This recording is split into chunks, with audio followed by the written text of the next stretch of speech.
अल्पश्रुतं श्रुतवतां परिहासदां त्वद्भक्तिरेव कुरुते मुखरीकुरुते बलान् मां यत्को किल मधो मधुरं विरोति तच्चाम्रचारुकलिकानिकर कहेतु अल्पश्रुतं श्रुतवतां धाम त्वद्भक्तिरेव मुखरीकुरुते बलान् मां यत्को किल मधो मधुरं विरोति तच्चाम्रचारुकलिकानिकर कहेतु अल्पश्रुतं श्रुतवतां परिहासधाम त्वद्भक्तिरेव मुखरीकुरुते बलान् मां यत्को किल मधो मधुरं विरोति तच्चाम्रचारुकलिका निकर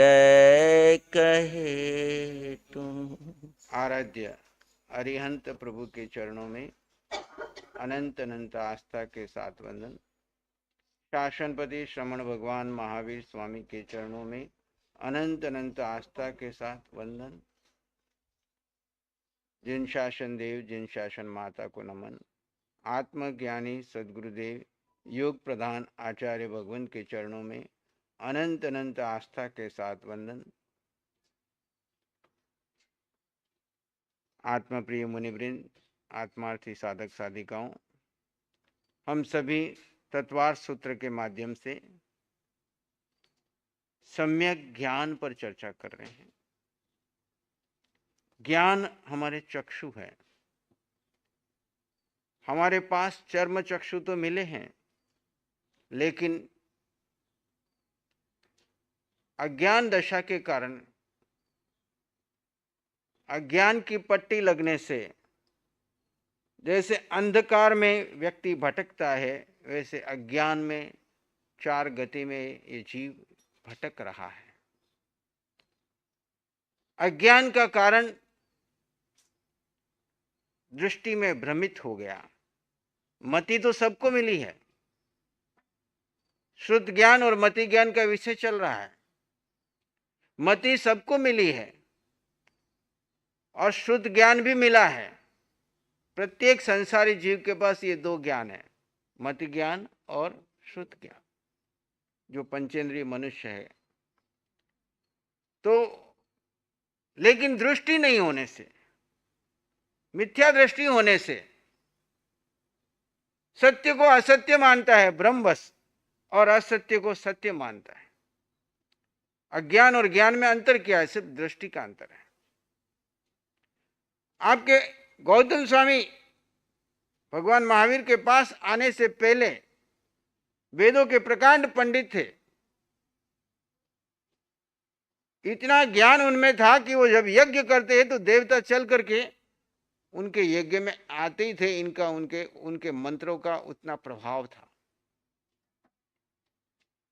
लेकिन भ्रमित थे। किसको लेके भ्रमित थे? दृष्टि को लेके भ्रमित थे, जीव को लेके भ्रमित थे। जीव को लेकर अज्ञान है, बाकी सब ज्ञान अज्ञान नहीं है। आपको मूल अज्ञान जो है वो जीव को लेकर के। जीव है या नहीं है, पहली शंका। जो अजीव है उसको महत्व दे रहे हैं और जीव को गौण कर रहे हैं। हम सब क्या कर रहे हैं संसार में? सब ज्ञानी मानते हैं अपने आप को, लेकिन हम क्या कर रहे हैं? जीव को गौण कर रहे हैं और जड़ को मुख्यता दे रहे हैं। जिसको गौण करना चाहिए उसको मुख्यता देते हैं, जिसको मुख्य करना चाहिए उसको क्या कर रहे हैं? गौण दे रहे हैं। ये हमारा अज्ञान है, ये हमारा मिथ्यात्व है। मति मिली, लेकिन मति का उपयोग टेंशन लेने में कर रहे हैं। टेंशन है ना, काय का टेंशन? जीव का टेंशन है। सुबह सुबह आके भगवान को बोल रहे बहुत टेंशन है। ये नहीं बोल रहे, इनका परिवार बोल रहा है इनको बहुत टेंशन है। किसका टेंशन है? हर व्यक्ति को। जीव का टेंशन है या पुद्गल का टेंशन है? बोलो रमेश भाई। अब ये है अज्ञान। अब जीव का टेंशन लोगे तो कल्याण हो जाएगा, जीव को लेकर के चिंता करोगे, जीव का लेकर चिंतन करोगे, जीव के भविष्य की चिंता करोगे, जीव के भूतकाल को देख करके पश्चाताप करोगे, प्रतिक्रमण करोगे, तो वैराग्य होगा और मोक्ष मार्ग पकड़ लोगे। और जड़ की चिंता करोगे, जड़ का चिंतन करोगे, जड़ को लेकर के आत्मरोध ध्यान करोगे, तो 4 गति 84 लाख जीवनी में घूम रहे, उसमें और वृद्धि होती जाएगी और मोक्ष मार्ग से फासला बढ़ता जाएगा। हर एक वर्ग को उठा के देख लो, बड़े से बड़े ज्ञानी, नोबेल पुरस्कार लिए तक तो, राजनीति के प्रकांड पंडितों को, समाज के बड़े बड़े पदाधिकारियों को, सबको किसका टेंशन है? किसको लेकर के डिप्रेशन है? किसको लेकर के चिंता है? सबको पुद्गल को लेकर के चिंता है, इस जड़ को लेकर के चिंता है, इस देह की चिंता है, देह से जुड़े व्यक्तित्व की चिंता है, देह से जुड़े नाम की चिंता है, देह से जुड़े पद की चिंता है, देह से जुड़े प्रतिष्ठा की चिंता है, देह से जुड़े परिवार की चिंता है, देह से जुड़े पुद्गल का सारा व्यापार जो हमने फैला के रखा है उसको लेकर के चिंता है। और ये चिंता ही तुम्हारा आर्तरोध ध्यान है, और ये चिंता ही तुम्हें 4 गति 84 लाख जीवनी में घुमा रही है। चिंता यानी क्या? भविष्य को लेकर के चिंतन करना, भविष्य में क्या होगा, मेरा क्या होगा। अगर आपको ज्ञान हो जाए, यानी दृष्टि विभ्रम हट जाए, मिथ्यात्व हट जाए और सम्यक्त्व आ जाए, सत्य का बोध हो जाए, तो यही मति आपको सम्यक्त्व की ओर लेके जाएगी। यही मति ज्ञान से श्रुत ज्ञान होगा। आज का जो हमारा विषय चल रहा है, कल मति ज्ञान के भेद प्रभेद पर विस्तार से चर्चा की थी। लास्ट का सूत्र 19वां था, न चक्षुर इंद्रियाभ्याम, वह अप्रकट रूप से अव्यक्त वस्तु पदार्थ का अवग्रह नेत्र और मन से नहीं होता है। जो अर्थावग्रह यह आदि ज्ञान सभी इंद्रियों से होते हैं, वैसे व्यंजन अवग्रह, 2 बात चली थी, अर्थावग्रह और व्यंजनावग्रह, सभी इंद्रियों से नहीं, वो अव्यक्त व्यंजन केवल अवग्रह रूप ज्ञान ही होता है। चक्षु और मन से व्यंजन अवग्रह नहीं होता, क्योंकि चक्षु और मन को किसी को स्पर्श करने की जरूरत नहीं पड़ती, लेकिन बाकी सबको स्पर्श करना पड़ता है। तो श्रोतेंद्रिय के भी शब्द जाकर के कान में इकट्ठे होंगे, आपको सुनाई पड़ेगा जब वो पूरे पहुंच जाएंगे तो, है ना। ऐसे ज्ञानेंद्रिय के जाके स्पर्श करेंगे तो आपको सुगंध दुर्गंध का मालूम पड़ेगा। रसनेंद्रिय पे जाके रस लगेगा तो आपको रस, कड़वा, खट्टा, कसाला, मीठा, स्पर्श को भी टच करेगा। लेकिन 2 इंद्रियों को स्पर्श करने की जरूरत नहीं पड़ती, वो दूर से ही, मन, अनिंद्रिय और चक्षु। तो व्यंजनावग्रह 4 से होता है, 6 से नहीं होता है। अर्थावग्रह 6 से होता है। ये तो मति ज्ञान का विषय हो गया। आज विषय चलेगा हमारा श्रुतम मति पूर्वम द्वैनिक द्वादश भेदम। श्रुत ज्ञान मति ज्ञान पूर्वक होता है। जिसको मति ज्ञान नहीं है उसको श्रुत ज्ञान नहीं होगा। जिसके बुद्धि का बैलेंस बिगड़ गया, आप उसको कितना प्रवचन सुनाओ। जिसकी मति स्मृति चली गई, सही गलत कुछ निर्णय नहीं कर पा रहा है, बुद्धि काम नहीं कर रही है, तो उसको श्रुत ज्ञान काम नहीं करेगा। जिसको मति है उसके साथ में श्रुत ज्ञान। मति क्या ज्ञान क्या करता है? खाली संकेत लेता है, आगे हमने पहले व्याख्या में देखा। और श्रुत ज्ञान क्या करता है? उसके अर्थ को समझाता है। जैसे इंग्लिश की भजन चल रहा है, गीत चल रहे हैं, आपको अर्थ कुछ नहीं पता, पर आपको चल रहा है, कुछ चल रहा है और अच्छा लग रहा है, ट्यून के साथ आप झूम रहे हो, लेकिन अर्थ मालूम नहीं। लेकिन जब आप उसका इंग्लिश का अर्थ समझ जाते हो तो वो श्रुत ज्ञान है। शास्त्र के शब्द आपके कानों में पड़ रहे हैं, लेकिन उसके भावार्थ जब आपके अंदर में जाते हैं तो वो श्रुत ज्ञान का काम करते हैं। हमारे ऊपर सबसे ज्यादा उपकार मति ज्ञान पूर्वक जो श्रुत ज्ञान है, उसके 2 मुख्य भेद है, जिनमें पहला अनेक भेद, दूसरा 12 भेद। अनेक भेद किसके हैं? जो पहले अनेक भेद में अंग बाह्य और अंग प्रविष्ट 2 भेद कर दिया। अंग बाह्य और अंग बाह्य जो यहाँ पे अरिहंत वाणी जितनी भी आई, तीर्थंकरों द्वारा जो भी ज्ञान प्राप्त हुआ, वर्तमान में हमारे पास भगवान महावीर के द्वारा जो वाणी आई थी, गणधरों ने जो गुंथित की और जो मूल रूप में हमारे पास आई, उसको हम अंग बाह्य 12 अंग कहते हैं। और अंग प्रविष्ट जिसके अंतर्गत अंग बाह्य और दूसरा अंग प्रविष्ट। अंग प्रविष्ट में तो है 12 अंग और अंग बाह्य में इनके आधार लेकर के आचार्यों ने अनेक ग्रंथों की रचना की। 12 अंगों का आधार लेकर के इनके उपांग सूत्र और अन्य जितने भी ग्रंथ मिलते हैं जिनवाणी के, वो सारे के सारे अंग बाह्य में आते हैं और अंग प्रविष्ट में 12 अंग आते हैं। ये श्रुत ज्ञान जो संग्रह किया, हमारे ऊपर बहुत बड़ा उपकार है अरिहंतों का। सिद्धों से भी अरिहंतों को पहले नमस्कार क्यों कर रहे हैं हम? जबकि गुण रूप में और यात्रा रूप में सिद्धों की पूर्ण हो गई, सिद्ध परिपूर्ण हो गए, फिर भी हम अरिहंतों को पहले नमस्कार करते हैं, नमो अरिहंताणम। एक बार मैं चंडीगढ़ में चतुर्मास चल रहा था, एक बहुत अच्छी श्राविका थी जो आगमों की अच्छी ज्ञाता थी, और अभी नहीं रही शरीर से, जसवंती बेन। तो मुझे आकर के पूछी, महाराज आप पहले सिमंदर स्वामी भगवान की जय क्यों बुलाते, महावीर स्वामी क्यों नहीं बुलाते? मैंने कहा आपको नौकर मंत्र आता है? क्या आता है? पहले नमो अरिहंताणम बोलते हैं कि नमो सिद्धाणम बोलते हैं? तो बोले नमो अरिहंताणम बोलते हैं। मैं कहा सिमंदर स्वामी नमो अरिहंताणम में आते हैं कि नमो सिद्धाणम में आते हैं? नमो अरिहंताणम में आते हैं। तो नमो अरिहंताणम के हिसाब से पहले हमने अरिहंत भगवान को बुलाया, उनके प्रत्यक्ष उपकार है, और परोक्ष उपकार में नमो सिद्धाणम, क्योंकि वे अरिहंत होकर के सिद्ध हुए, तो सिद्ध हो चुके इसलिए उनको हम नमन कर रहे हैं।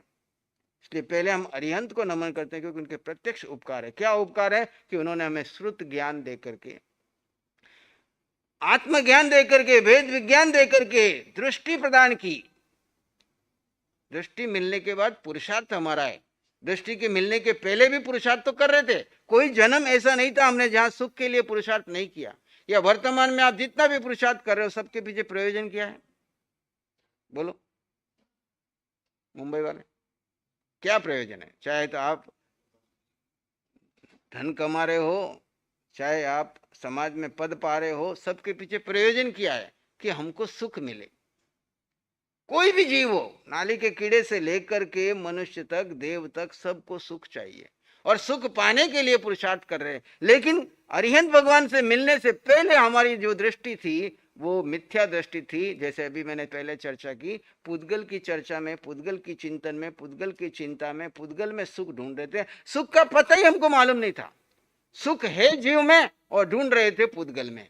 सुख है आत्मा में और ढूंढ रहे हैं पद में, प्रतिष्ठा में, परिवार में, संबंधों में, रिश्तों में, समाज में, और इन सबको सुधारने में लगे हुए हैं और सुधार के खुशी मना रहे हैं। अपन जिसके लिए आए उसके लिए फुर्सत ही नहीं है। सबसे बड़ी उपलब्धि क्या है हमारी? बोलो, उपलब्धि क्या है जीवन की? नरेश भाई बोलो, उपलब्धि क्या है? दान दे देना, पद पा लेना, लोगों की सेवा कर देना, मानव सेवा कर देना, ये उपलब्धि है?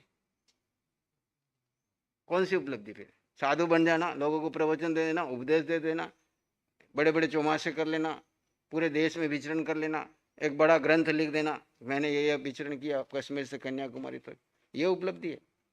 इसके लिए साधु बने, इसके लिए श्रावक बने तुम, इसके लिए तीर्थ बने, फिर किस लिए बने? सबसे बड़ी उपलब्धि है कि तुम्हें आत्मदृष्टि प्राप्त हो जाए। इस जीवन की अगर उपलब्धि है तो वो है आत्मदृष्टि प्राप्त हो जाए, और दृष्टि के प्रदाता अरिहंत परमात्मा है, गुरु उसमें निमित्त है। अरिहंत नहीं होते तो हम अभी तक ऐसे ही घूमते रहते, अनादिकाल से चक्र काट रहे थे। अरिहंतों ने श्रुत ज्ञान के माध्यम से समोषण के अंतर में हमको बोध दिया, जो उन्होंने अनुभव ज्ञान लिया, खुद ने अपना कल्याण किया और रास्ता बताया कि हम कहाँ भटके थे, तुम अब वैसे वापस मत भटको। जैसे आप बड़ी उम्र पे आने के बाद बच्चों को गाइडेंस देते हैं कि बेटा हमने ये गलतियां की, अब ये गलतियां तुम मत करना। ऐसे अरिहंत हमको बताते हैं कि अनंत की यात्रा में जो तुम गलतियां कर रहे, ये सब हमने भी गलतियां की, लेकिन अब हमको दृष्टि मिलके हमने ये रास्ते से, शॉर्टकट से रास्ता प्राप्त कर लिया। अब तुम्हारे लिए ये रास्ता है। अगर जीव को महत्व दोगे तो वर्तमान में सुख पाओगे, और जड़ को महत्व दोगे तो चार गति की यात्रा बढ़ती चली जाएगी। अब तुम्हारा निर्णय है। दृष्टि बदलोगे, सृष्टि बदल जाएगी, और सृष्टि बदलते रहो सारी जिंदगी। घर की, परिवार की परिस्थितियां, समाज की, देश की, दुनिया की, लास्ट में हाथ में क्या है? बोलो, जितने भी समाज सुधारक गए लास्ट में क्या लेके गए?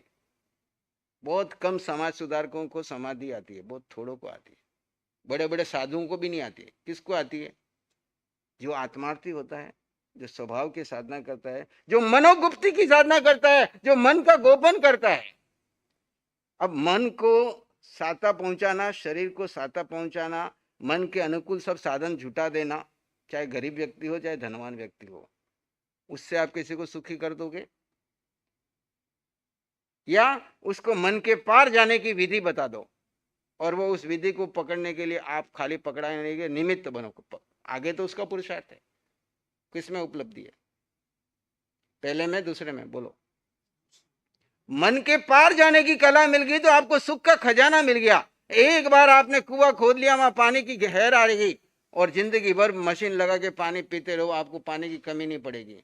और एक को आपने होश दे दिया और बाहर से डाल के पानी डाल के देते हैं, सुबह डालते हैं, शाम को खाली, फिर डालते हैं, फिर खाली। अब ये आप है वस्तुओं की सुविधा दे करके किसी को सुखी करना चाहते हैं, जो बच्चों को, परिवार को, संघ को, समाज को, देश को, हम वो होज वाली वस्ती दे रहे हैं। और कुएं वाली स्थिति है कि तुम जहां खड़े हो वहीं पे खुदाई करो। विधि तो हमको बताते हैं अंदर से खुदाई करो, कच्चा निकल के बाद भीतर से सुख का खजाना तुमको मिल जाएगा। और एक बार वो सुख का स्वाद तुमने चख गया तो वो सुख बढ़ता ही जाएगा, घटने का नाम नहीं देगा।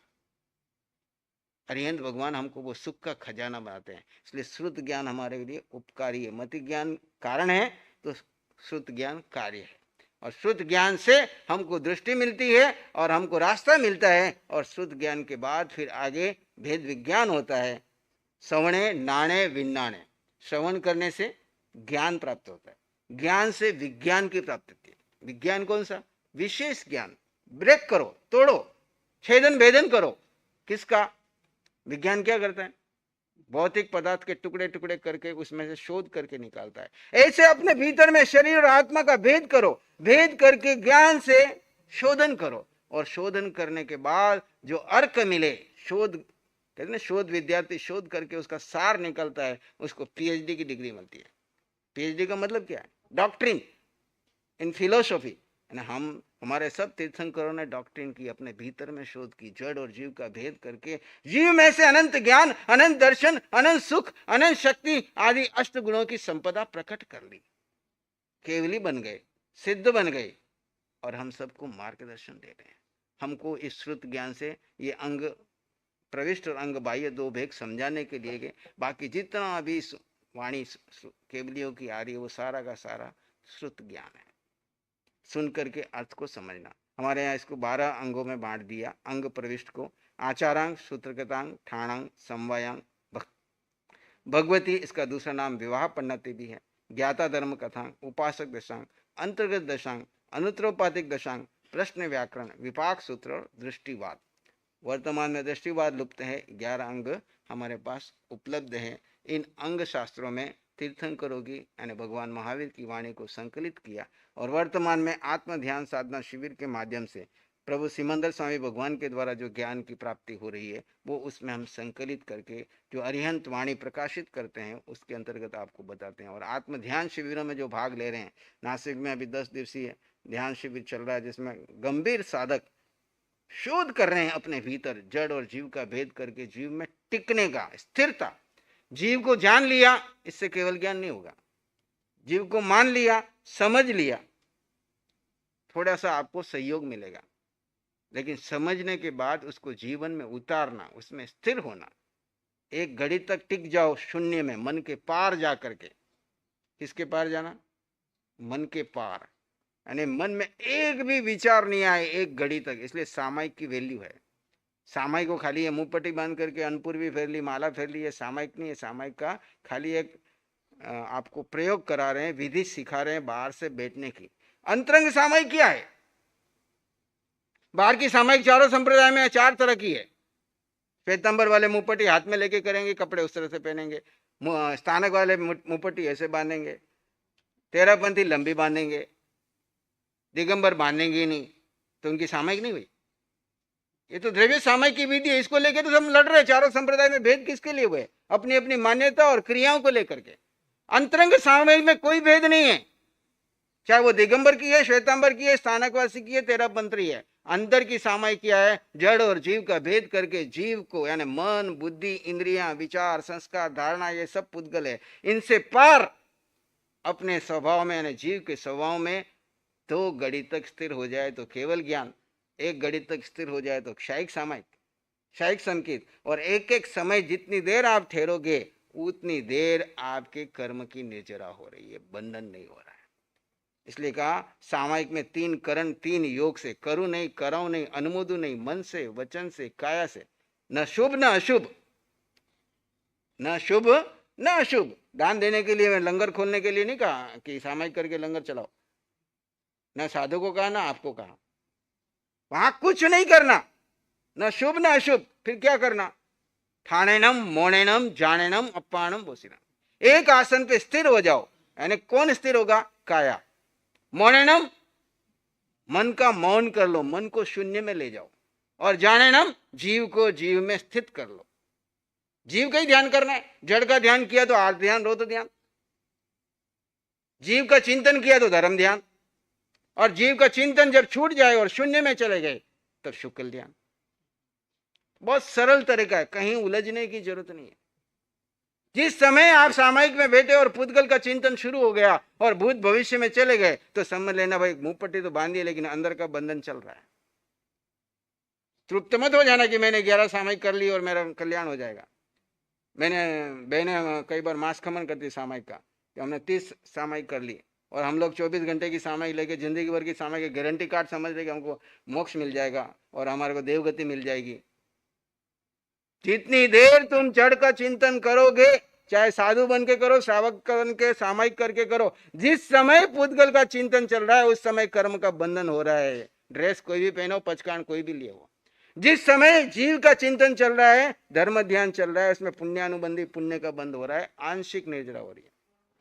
जिस समय शुक्ल ध्यान की धारा अखंड चल रही है, न शून्य में है, न जीव जड़ का चिंतन है, न जीव अपने स्वभाव में स्थित हो गया है, स्वस्थिति में आ गया है, वो समय आपकी महानिर्जरा का कार्य चल रहा है। इस तरह से शुक्ल ध्यान के प्रयोग जो आत्म ध्यान शिविरों में चल रहे हैं, आप सब लोग लाभ लीजिए। मति ज्ञान, श्रुत ज्ञान आपको उसमें सहयोगी बनेगा सम्यक के संस्कारों को पोषण करने के लिए। स्वाध्याय इसीलिए है कि आपको ज्ञान का प्रकाश मिले और उसके बाद ध्यान में अनुभव लो। खाली सुन लिया, पढ़ लिया, मुंबई इतने किलोमीटर है, दिल्ली इतने किलोमीटर है, लेकिन चलते एक कदम भी नहीं तो पहुंच जाओगे। रोज पढ़ो, सुबह शाम उठ करके माला फेर, अनपूर्वी की तरह नौकार मंत्र पढ़ लो, सब पढ़ लो, लेकिन अरिहंत बनने के लिए कदम भी ना चलो तो अरिहंत बना देंगे आपको। माला फेरी जब किया उससे आपको पुण्यानुबंधी पुण्य का मिला, वापस कोई निमित्त मिलेगा धर्म देने वाला। लेकिन जिस दिन तुम धर्म में टिकना शुरू करोगे, एक एक समय की यात्रा शुरू करोगे, वहां से तुम अरिहंत बनना शुरू करोगे। इसलिए कहते हैं अरिहंत बनना कठिन है, अरिहंत जपना सरल है। तो हम अरिहंत बनने का पराक्रम करें। बाकी के ज्ञान की चर्चा यथा समय आचार्य भगवान पधार रहे हैं। जय